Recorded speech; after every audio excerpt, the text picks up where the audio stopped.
Okay, look at where we are now. Deanston Distillery. Yay! So I'm a group of 6 guys in total. One guy will come on later actually and join us.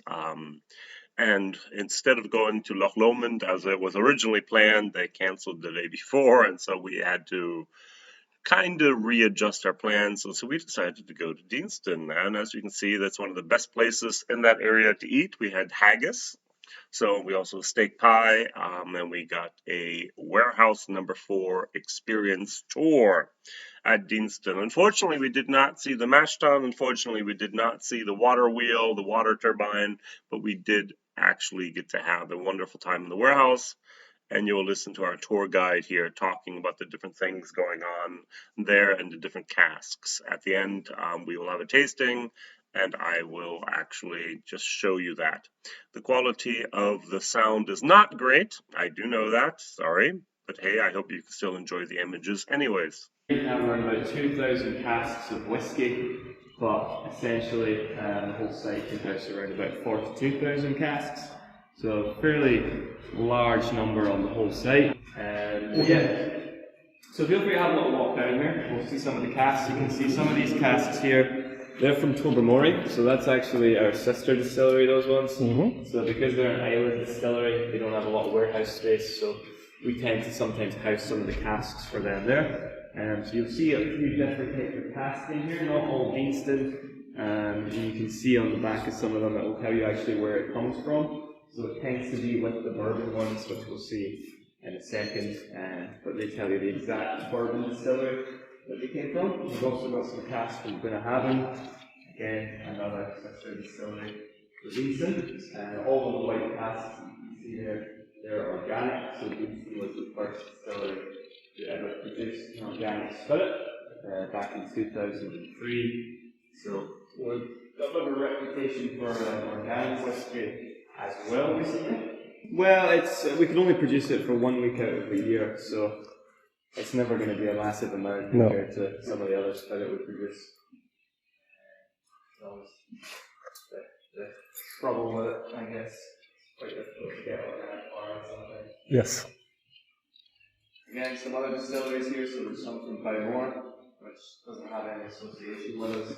But again, sometimes we do just house casks for other distilleries, so Bowmore 2002 there. So, yes, like that.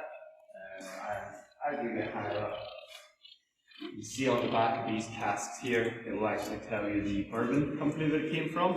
So things like Heaven Hill, Jack Daniels, Tennessee Dickel, Maker's Mark. We use a variety, about 4 or 5 different bourbon companies. Whereas there are some distilleries who only use one, but we use about 4 or 5 just to keep that influx coming in. And you can see there's some more casks here from other distilleries. So these ones here, they're slightly bigger. We're getting for extended casks now. So these are from Strathclyde. And again, not any association with Deanston, just that additional warehouse space coming through. This is always an interesting one. Get a lot of those coming through too. And this whole section over here is full of a variety of different casks from all different distilleries. Some from Macallan, some from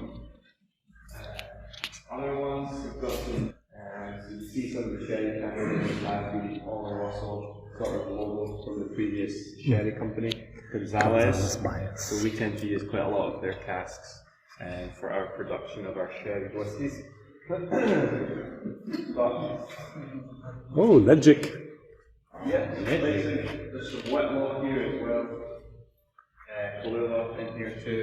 So, Bowmore? Yeah, some Bowmore as well, you're right. Now, finally, we will come to our tasting in warehouse number 4. It tends to be a little bit more fruity when you actually get to the tasting of it.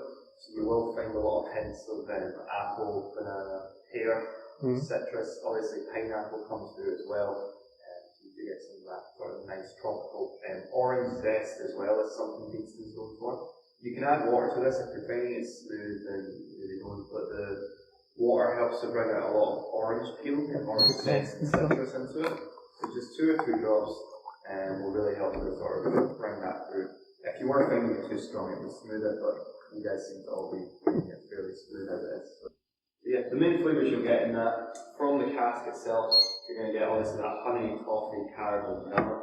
Because it is first fill, you're also going to get a lot of things like brown sugar coming through, sticky toffee pudding, fudge, tablet, hints of biscuit, obviously a little bit of tobacco, and you get that burgundy spice, sort of that white pepper on the back of the throat. And in terms of the fruit, apple, pear, banana, citrus, a little bit of sort of pineapple as well coming through. So it's a nice balance. It's basically this one giving you an idea of what Deanston is as a whisky. So all those sort of sweet, smooth, rich flavours are kind of that idea that Deanston is. So this is a good one to start with, because it means you'll find hints of these in the other whiskies, but the other ones will be much more different, and they'll work with the spirit in different ways. The next one that you'll be on to is going to be coming from the second cask there. So this one here is slightly different. You can see it's a different looking cask. So with one like this, what you'll find... This one in the middle, right? The middle one, yep. So this is actually a sherry cask, this one. Yeah, you're right, it is. It's Oloroso. So this is slightly different. The intention of this cask, this is very similar, but the only real difference is this has been fully matured in Oloroso. So it's basically showing just how much of a difference that new type of cask will make, but it's also organic, this one. So what you'll find is that it's much more thick and oily, this one, and we only produce organic spirit 1 week out of the year at Deanston at the end of our silent season. So we only have a week's worth of spirit, but it's known for really drawing far more of the oils out from the barley and then the wood itself, so it will really have a very long-lasting finish, and it will especially stick to the teeth and gums. So it's a little bit lower in alcohol compared to the previous one, despite them being very similar in age. This one is 54.9%, so pretty much 55 on this one. Okay. But we'll get into your guys' glass. See, from the colour, you can see already just that new type of European oak. It's really brought out a whole new bronze and darkness to it. Again, nothing added, just how it comes from the cask. You also get a lot less sediment when it comes to sherry casks. Very nice smell to it, this one. So the difference in the casks, that bourbon cask there, we can get that fairly easily. It only costs us around about £100 to £150. We can only use it one time, so it's very easy for us to get them. But if you look at this cask in the middle, it's a slightly different story. It makes getting these casks very, very difficult. So if we want to make a sherry whiskey, it's not just a case of us buying the used sherry cask from sherry producers. We actually have to pay them to produce sherry inside of that cask. So what happens is we'll go to them and say, make some sherry in this, we'll pay. You can keep the sherry, we'll take the cask. Once we take the cask and they get left with the sherry, 9 times out of 10 they do just pour it out as waste. And the reason for that is that they already have such a backlog of sherry from this happening previously. They have to pay to bottle it, they have to pay to tax it, and they have to pay to store it. So it's just easier for them to throw it out and cheaper because no one really is buying sherry. But despite that, they put a very, very big price on these because they need us basically, or we need them rather, to make sherry whiskies. So this cask here costs about £3,000 to £5,000. Yeah, so a big difference compared to your £100 of the bourbon. But that's another factor that affects the price of whiskey. It's not always just the age of a whiskey that affects the price. It can also be the type of wood and the rarity of that too. So you do get some interesting differences. But from the smell of it, how are you guys finding the aroma? Very, very rich notes, this one. Typical Oloroso the nutty notes. Yeah, very, very nutty. People often describe this one as being quite Christmassy. Okay. So you get a lot of hints of sort of spice coming through, those sort of winter spices and dried fruit in particular in this one. It's not that fresh fruit like from the previous one, it's just the dried fruit. So you get hints of that coming through as well. You say it's smoother than the last one you all tried? Yeah. Yeah. It's down to those oils, you'll see, and it's just very, very oily, this one, when it's organic. It really draws it out.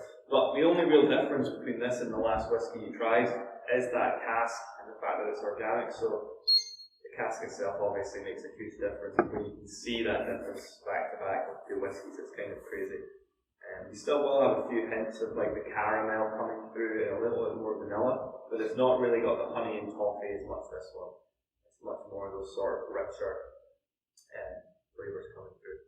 And European oak tends to bring a lot more spice. You will find hints of ginger, cinnamon, nutmeg, almond coming through in this one as well. You'll notice that it has a very lingering finish, this one. So it really, the more you drink, the more that finish develops. And if you chase it with a little bit of water straight after drinking it, it almost sort of does that transforming in the throat itself, which is interesting. Overwhelmingly strong hints of cocoa. From the oloroso itself, where you're getting that dried fruit, so your things like the sherry soaked raisins, some apricot comes through as well. A little bit of pear, dates, fig. Dates is usually when people taste the most of. You'll get things like treacle, so that sort of maple syrup, sort of chocolate brownie, that rich kind of chocolatiness. It's almost like cocoa, raw cocoa itself. And there's a touch of cigar that comes through in this one too. So you might notice on the back a tiny bit of almost smokiness. It's just the cigar from European oak. American oak tends to bring tobacco, whereas European tends to bring a little bit more cigar. Slight differences like that. So the last one you guys will be able to do is coming from this cask here. And you can see this is much, much bigger, this cask. So this is a sherry butt, this one. This cask holds 500 litres, so it's twice as big as your hogshead there. Again, it is an ex-sherry cask, this one. Now with this type of cask, they're very, very difficult to get. It seems like sherry companies only produce about 4 of these every year, so it's very common for distilleries to get into bidding wars over them, and because of that, we also have to sort of take into account that we need to pay for the sherry in this. So this cask is not uncommon to go for sort of £8,000 to £10,000. So again, very, very expensive. Because of that, most distilleries would only ever use this to finish a whiskey. So they would have it in bourbon for however many years and then finish it off in this for a year or two just to increase the value of it.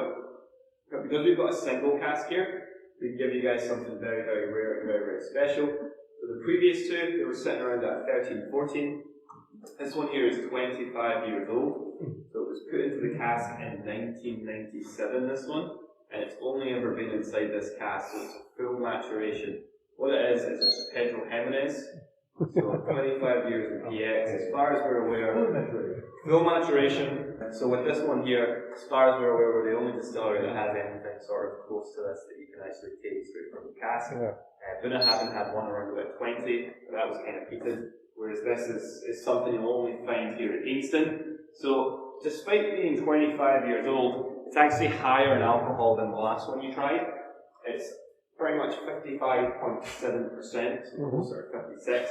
But if you see the colour in this, when you get it in a glass, it looks much nicer. It's got that sort of ruby, almost amber, so it's not a colour you can typically get other than 55.7. Yeah. After 25 years. After 25 years, so it's higher than that one, even though it's been twice as long. The cask is almost empty, so I think there's about 4 bottles left in the shop, and then it's going to be replaced by something else. So if you smell this one here, overwhelmingly on the nose, you get some really, really strong hints. It's very light and almost perfumed, this one, quite florally. So the main sort of hints you get on the nose, you get some dark cherry coming through. You'll also get some dark chocolate as well. A touch of mint coming through just on the nose as well, and you get a touch of cinnamon too. So that's just on the nose. Really, really nice, fresh, fruity nose, this one.